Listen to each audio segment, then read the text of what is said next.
لیکن یہ چیزیں دین نہیں ہے. اسی طرح کا سنت میں بھی ایسی کوئی چیز ہے کہ جو دین بھی ہو اور دین نہ بھی ہو؟ یوں نہ کہیں کہ سنت میں نہیں، یوں کہیں کہ رسالت میں آپ صلی اللہ علیہ وسلم کی طرف سے صادر ہونے والی چیزوں میں یہ سب چیزیں. سنت تو ہم نے دین والی حصے کو قرار دے دیا نا. اصل میں حضور ہے، حضور ایک مکان کے اندر بیٹھے ہوئے یا بے شمار چیزیں آپ نے صادر کر دی ہیں، قول سے، فعل سے، تصویر سے. سر ہم نے دو چیزوں کو دین قرار یعنی وہاں قرآن ہے نہیں، قرآن میں دین ہے. دین ہم کو دو صورتوں میں ملا ہے، ایک قرآن میں ملا ہے، ایک سنت میں. ہاں، اور سنت میں دین ہے. سنت دین ہے، سنت سراسر دین، سنت سراسر دین ہے. رسول اللہ سراسر دین ہے. یعنی رسول اللہ صلی اللہ علیہ وسلم سے معاشرت کی چیزیں بھی صادر ہو رہی ہیں، آپ کو واقعہ بھی سنا رہے ہیں، آپ کو حکایت بھی کر رہے ہیں، آپ اپنی معاشرت کے لحاظ سے بھی معاملہ کر رہے ہیں. سنت حضور سے صادر ہونے والا دین ہے. سنت وہ چیز نہیں کہ دوسری چیز بھی آ سکتی، وہ کمپلیٹ دین. چوتھا اصول یہ ہے کہ سنت پر بطور تتبع عمل کرنے سے بھی وہ کوئی نئی سنت نہیں بن جاتی. ہم جانتے ہیں کہ نبی صلی اللہ علیہ وسلم نے اس ارشاد خداوندی کے تحت کہ وَمَن تَتَبَّعَ خَيْرًا فَإِنَّ اللَّهَ شَاكِرٌ عَلِيمٌ، یا خیر نکرہ استعمال ہوا ہے، یعنی جس نے کوئی بھی نیکی کا کام کیا نفل کے طور پر. یہ تتبع کا لفظ یہیں سے ہے. وَمَن تَتَبَّعَ خَيْرًا، یعنی قرآن مجید نے ایک اصول بیان کر دیا. میرے پاس تو ایک خاص حکم تھا لیکن اس کو بیان اس طریقے سے کیا کہ جس سے اصول نکل آیا. جس نے کوئی بھی نیکی کا کام نفل کے طور پر کیا تو اللہ تعالیٰ اس کو قبول کرنے والے ہیں. یعنی اس سے گویا یہ اصول قائم ہو گیا کہ ہر وہ کام جو نیکی کا کام ہے اسے آپ بطور نفل کر سکتے ہیں. یہ قرآن نے بیان کر دیا. اب حضور نے اس قرآن کے حکم پر عمل کیا. کیسے کیا؟ آپ نے اس ارشاد خداوندی کے تحت شب و روز کی 5 لازمی نمازوں کے ساتھ نفل نمازیں بھی پڑھی. یعنی قرآن مجید نے جب یہ کہا کہ کوئی بھی نیکی کا کام جو تم نفل کے طور پر کرو، نفل کے طور پر یعنی اپنی طرف سے، لازم نہیں تھا، وہ واجب نہیں کیا گیا تھا. تم کوئی بھی نیکی کا کام جب اپنے طور پر کرو گے تو اللہ اسے قبول فرمائے گا. تو اب حضور کو اس پر عمل کرنا تھا نا. حضور تو بہترین نمونہ ہمارے لیے.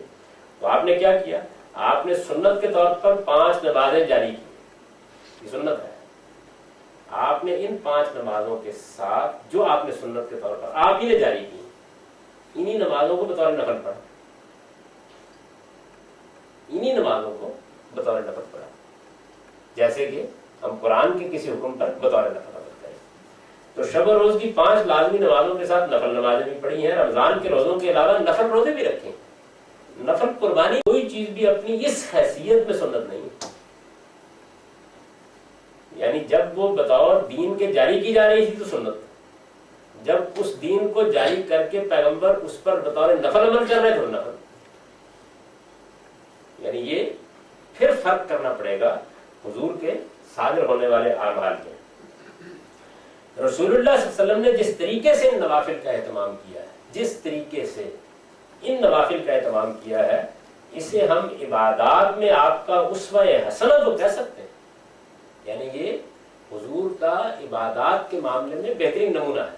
کہ دیکھیے حضور نے صرف یہی نہیں کیا کہ جو نماز لازمی تھی وہ پڑھی، بلکہ اس کے ساتھ نفل نمازیں بھی پڑھی. یہ بہترین نمونہ بھی حضور نے ہمارے سامنے پیش کیا.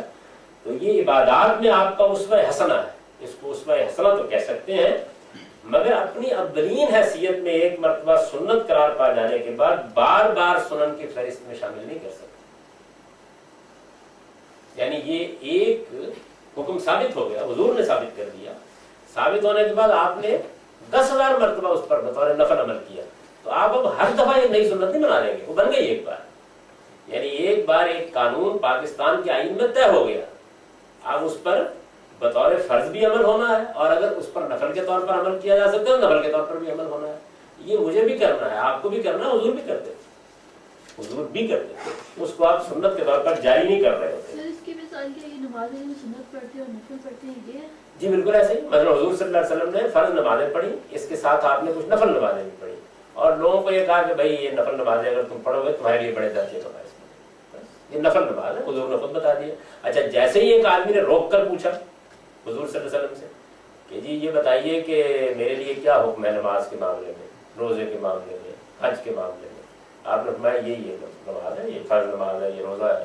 انہوں نے کہا اس کے علاوہ الا ان تطوع، اس کے علاوہ نفل ہے جب چاہے پڑھنا. یعنی یہ کیٹیگری آپ نے خود بھی متعین کر دیا، بالکل طے شدہ کیٹیگری کی۔ اچھا، یہی معاملہ کسی کام کو اس کے درجہ کمال پر انجام دینے کا، یعنی ظاہر ہے کہ نماز آپ ایسے بھی پڑھ سکتے ہیں کہ نہ دل لگا ہوا ہے، نہ ٹھیک طریقے سے آپ نے سجدہ کیا ہے، نہ ٹھیک طریقے سے رکوع کیا ہے، لیکن بس ادا ہو گئی، اور نماز بہت اعلیٰ طریقے سے بھی پڑھی جا سکتی ہے۔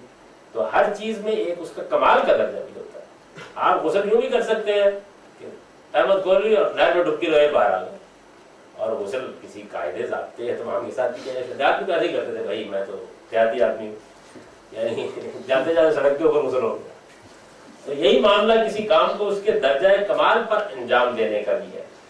نبی صلی اللہ علیہ وسلم کا وضو اور غسل اس کی بہترین مثالیں، یعنی اس کی مثال اگر لینی ہو تو بہترین مثالیں وضو کو حضور نے بطور سنت جاری کیا، غسل کو جاری کیا، اب آپ نے اپنے ہی ان دونوں احکام پر عمل بھی تو کر کے دکھایا اور اس کا ایک بڑا اعلیٰ نمونہ پیش کیا۔ آپ نے جس طریقے سے یہ دونوں کام کیے ہیں، اس میں کوئی چیز بھی اصل سے زائد نہیں ہے کہ اسے ایک الگ سنت ٹھہرایا جائے، بلکہ اصل ہی کو ہر لحاظ سے پورا کر دینے کا عمل ہے، یعنی ہر لحاظ سے پورا کر دیا۔ آپ کے وضو کو دیکھ کر یہ کہنا مشکل ہو گیا کہ اس سے زیادہ بھی کچھ ہو سکتا ہے، بہترین طریقے سے آپ نے وضو کر دیا، جس کا نمونہ آپ نے اپنے وضو اور غسل میں پیش فرمایا ہے۔ لہٰذا یہ سب چیزیں بھی اسوہ حسنہ ہی کے ذیل میں رکھی جائیں گی، انہیں سنت نہیں قرار دیا جا سکتا۔ یعنی سنت وہ دین ہوگا جو آپ نے اولاً انیشیٹ کر کے دین بنایا، اس پر جب آپ عمل کریں گے تو عمل تو 1000 صورتوں میں کیا جا سکتا ہے۔ جب بطور فرض عمل کر رہے ہیں تو تعمیل کر رہے ہیں اپنے ہی حکم کی۔ قرآن کہتا ہے نا آمن الرسول بما انزل الیہ، یعنی رسول خود بھی اس چیز پر ایمان لایا جو اس پر نازل کی گئی۔ تو حضور نے کہا نماز فرض ہے، 4 رکعت نماز ظہر کی فرض ہے، یہ ہو گیا اس نماز کو سنت قرار دینا۔ اب آپ نماز پڑھنے کے لیے کھڑے ہو گئے، یہ کیا ہوا؟ یہ آپ نے جس چیز کو فرض قرار دیا اس پر آپ نے عمل کیا۔ اچھا، جب آپ نماز پڑھنے کے لیے کھڑے ہوئے تو آپ نے کہا اچھا میں اس نماز کو جو اللہ کا حکم تھا اس کو ادا کرنے کے بعد مزید اپنی طرف سے 2 رکعتیں نماز پڑھ رہا ہوں، تو یہ کیا ہوا؟ اسی سنت کو بطور نفل ادا کر دیا۔ یہ فرق کرنا پڑے گا نا سر۔ یہ جیسے نماز میں ہم پہلی دفعہ جانے نبی صلی اللہ علیہ وسلم نماز کے سنن میں اس کو شمار کیا، شاید جاری کیا، اس کے بعد بھی کچھ روایتیں کی آپ نے سجدوں میں یا رکوع کے درمیان پہلے میں یہ کہتا ہوں بطور نفل جی یہ چیزیں کے ذیل میں جی غلط بات ہے۔ آپ نے نماز میں، اچھا یہ بھی ضروری نہیں ہوتا کہ وہ چیز اسوہ حسنہ کے ذیل میں لازمن آ جائے، وہ محض نفل بھی رہے۔ اسوہ حسنہ اصل میں کسی کام کو بہترین طریقے پر کرنا، صرف وہی کیٹیگری، ورنہ مجرد تعمیل ہو گئی یا محض نفل پڑھ لیا گیا۔ اچھا جی، یہ 3 مرتبہ دھونا یا 3 مرتبہ کوئی لفظ کہنا جیسے سجدے میں، رکوع میں، یا تاک ہی پہ اصرار کیوں کیا گیا؟ یہ بھی کوئی اصرار نہیں کیا گیا، پسند کیا گیا، پسند ہی کیا نہیں، لیکن ہمارے یہ بڑے مسئلے ہیں جی۔ ایک لفظ آپ نے بولا اور صورتحال کہیں سے کہیں پہنچ گئی۔ ایک چیز کو پسند کرنا، ایک چیز پہ اصرار کرنا، یہ 2 الگ الگ باتیں ہیں۔ حضور طاق چیزوں کو پسند کرتے تھے، اس کی وجہ یہ ہے کہ ہر موقع کے اوپر یہ چیز ملحوظ رہے کہ سارا عالم زوجین ہے اور اس میں ایک واحد خدا ہے۔ تو یہ گویا ایک طرح سے ایک علامتی طور پر آپ کے ذہن میں اس کو زندہ رکھنے کا طریقہ ہم نے اختیار کیا۔ اچھا جناب، 5واں اصول یہ ہے، 5واں اصول یہ ہے، یعنی یہ تو وہ معاملہ ہو گیا کہ جس میں حضور بطور نفل اپنے ہی بیان کردہ دین پر، اپنے ہی طے کردہ دین پر نفل طور پر عمل کرتے ہیں۔ یعنی آپ یہ دیکھیں نا کہ ایک حضور کی حیثیت ہے دین دینے والے کی، اور ایک حیثیت ہے خود اس دین پر عمل کرنے والے کی، تو اس کو بھی الگ الگ کرنا پڑتا ہے ورنہ صورتحال خراب ہو جاتی ہے۔ اس کی بڑی اچھی مثال ہے، نبی صلی اللہ علیہ وسلم نے صحابہ کرام کو کہا، یہ بڑی مشہور روایت ہے، یہ کہا کہ بھائی مغرب سے پہلے بھی 2 رکعتیں پڑھ لیا کرو، 1-2 مرتبہ آپ نے فرمایا۔ تو صحابہ کرام کہتے ہیں کہ حضور نے اس کے بعد زیادہ زور نہیں دیا تاکہ ایسا نہ ہو کہ لوگ اس کو سنت سمجھیں۔ تو اب دیکھیے حضور کہہ بھی رہے ہیں، ترغیب بھی دے رہے ہیں، لیکن صحابہ اس سے واقف ہے کہ کسی چیز کو سنت قرار دینے کا مطلب تو یہ ہوگا کہ پھر آپ اصل میں مغرب سے پہلے 2 رکعتیں پڑھنے کو بطور دین جاری کر رہے ہیں۔ نہیں، وہ بتا دیا صحابہ نے یہ تبصرہ کر کے کہ ہم سمجھتے ہیں اس بات کو کہ یہ نفل پڑھنے کی ترغیب، اس سے زیادہ کچھ نہیں، لیتخذ سنہ الفاظ یہ۔ تو 5واں اصول یہ ہے کہ وہ چیزیں جو محض بیان فطرت کے طور پر آئی ہیں وہ بھی سنت نہیں، یعنی ایک چیز پہلے ہی ثابت ہے کہ وہ ایک فطری حکم ہے، پہلے سے معلوم کہ یہ ایک فطری حکم ہے، فطرت کے اندر پہلے سے موجود ہے، تو اب حضور صلی اللہ علیہ وسلم ہر وقت تو صرف دین ہی تو نہیں بولتے نا، اس فطری چیز کو بھی بیان کرتے ہیں اسی موقع کو. تو جیسے قرآن کے اندر اگر کوئی چیز پہلے سے ہے تو آپ اس پر عمل ہی کریں گے نا، اسی طرح اگر کوئی چیز پہلے سے فطرت میں ہے تو اس کو بیان ہی کریں گے، اس پر عمل کریں گے. وہ آپ سے انیشیٹ ہی نہیں ہوئی تو سنت بھی نہیں کراتا. تو گویا یوں سمجھ لیجئے کہ چیز کو بطور دین پیغمبروں سے انیشیٹ ہونا چاہیے. اگر وہ آدم علیہ السلام سے لے کر اب تک فطرت کے اندر موجود ہے انسان کی تو بس کچھ نہیں ہے، وہ فطری دین ہے وہ بھی، لیکن اسے سنت کی کیٹیگری نہیں رکھ سکتے. یہ ہم پیچھے دیکھیے پڑھ چکے ہیں، یعنی قرآن پر تدبر کے مبادی میں پڑھ چکے ہیں کہ قرآن کی دعوت جو ہے یہ 3 سٹیپ سے گزری ہے. اس کے پس منظر کے مقدمات یا پریمیسز یہ ہیں. پہلے دین فطرت، وہ دین جو اللہ تعالیٰ نے انسان کی فطرت میں ودیت کر دی ہے، یہ پہلا دین ہے. اس کے بعد دین ابراہیمی کی روایت جس کو ہم سنت کہتے ہیں، اس کے بعد قرآن. تو اب جس وقت آپ کے سامنے کوئی چیز آئے حضور نے کہی ہوا تو جیسے اس بات میں اگر قرآن پہلے اس کو انیشیٹ کر رہا ہے تو وہ آپ سے اب منسوب نہیں کی جائے گی، قرآن کا حکم قرار دیں گے. اسی طرح اگر وہ ایسی چیز ہے کہ وہ اصل میں نہ آپ نے انیشیٹ کی ہے نہ قرآن نے کی ہے، وہ تو اصل میں فطری بات ہے. مثلاً اس کی سادہ مثال پہلے لیجیے کہ پیچیدہ مثالوں پر آپ لوگوں کو بہت جھگڑا کرنا ہے. تو سادہ مثال لے لیجیے. ایک دن حضور صلی اللہ علیہ وسلم مسجد میں تشریف لائے، آپ نے کہا لوگوں جھوٹ نہ بولو. یہ کیا ہے؟ فرمائیے کیا ہے؟ حکم دے رہے ہیں حضور صلی اللہ علیہ وسلم، آپ کہہ رہے ہیں فطرت.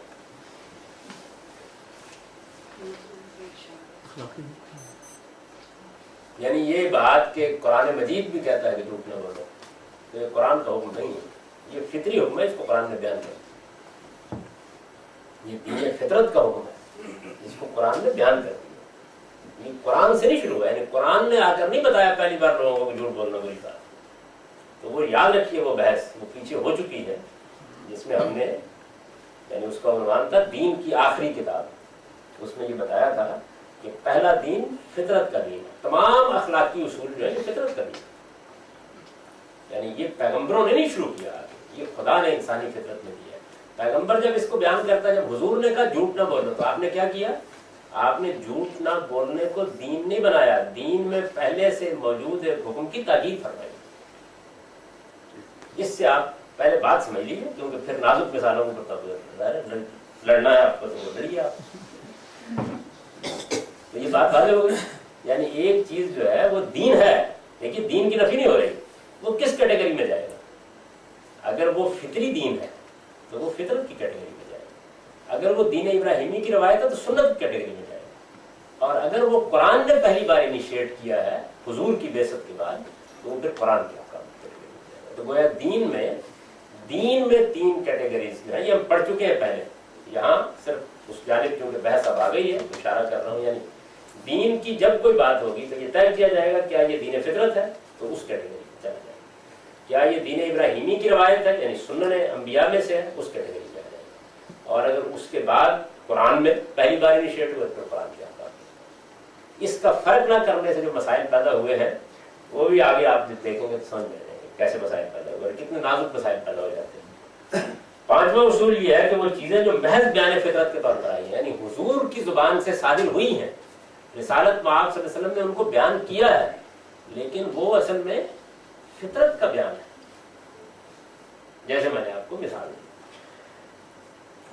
وہ بھی سنت نہیں، یعنی ان کو سنت نہیں کہا جائے گا اس لیے کہ یہ تو پہلے سے ثابت ہو چکی دین کے طور پر، انسانی فطرت میں ثابت ہے. کچلی والے درندوں، چنگال والے پرندوں اور پالتو گدھے کا گوشت کھانے کی ممانعت سے متعلق نبی صلی اللہ علیہ وسلم کے ارشادات اسی قبیل سے. یعنی حضور نے کہا، مثلا لوگوں نے خیبر کے موقع کے اوپر گدھے پکا کے ہڈیاں چڑھا دی. لوگ گوشت کھائے ہوئے بہت دن ہو گئے تھے، مسلمان اس معاملے میں ویسے بھی بہت فیاض واقع ہوئے. تو اچھا یہ واقعہ جس طرح بیان ہوتا ہے اس میں لوگوں کا خیال یہ ہوتا ہے کہ سارے کے سارے لوگوں نے نہیں، کچھ لوگوں نے، بڑا لشکر تھا اور گرد و پیش سے بہت سے قبائلی اور دوسرے عرب بھی آئے ہوئے. تو بعض لوگوں نے ہڈیاں، تو حضور صلی اللہ علیہ وسلم کو اطلاع نہیں، تو آپ نے کہا کہ نہیں یہ غریز گوشت ہے بھائی، یہ کیا چیز، ہٹاؤ. یعنی اس کا مطلب یہ ہے کہ گدھے کے گوشت کی حرمت نہیں آپ قائم کر رہے ہیں، گدھے کے گوشت کی ممانعت تو موجود ہے فطرت میں،